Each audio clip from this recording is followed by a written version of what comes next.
భారత రాజ్యాంగం అమలులోకి వచ్చిన రోజున గణతంత్ర వేడుకలు జరుపుకోవడం సంతోషంగా ఉందని వైఎస్ఆర్ జిల్లా కలెక్టర్ చెరుకూరు శ్రీధర్ అన్నారు.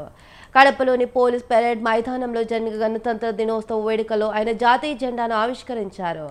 బాబాసాహెబ్ అంబేద్కర్ రచించిన రాజ్యాంగం దేశంలో ప్రతి ఒక్కరి హక్కులను పరిరక్షిస్తూ దేశ సమగ్రతను కాపాడుతుందన్నారు.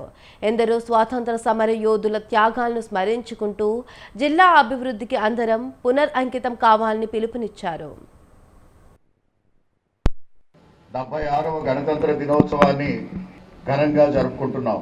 మన జాతి పిత మహాత్మా గాంధీ, పండిట్ జవహర్ లాల్ నెహ్రూ, మౌలానా అబుల్ కలాం ఆజాద్, సుభాష్ చంద్రబోస్లతో పాటు ఎందరో అమరవీరులు చేసిన ఎనలేని త్యాగాల ఫలితంగా మన దేశానికి స్వాతంత్రం లభించింది. వారందరికీ ఈ సందర్భంగా ఘన నివాళిని అర్పిస్తున్నాను.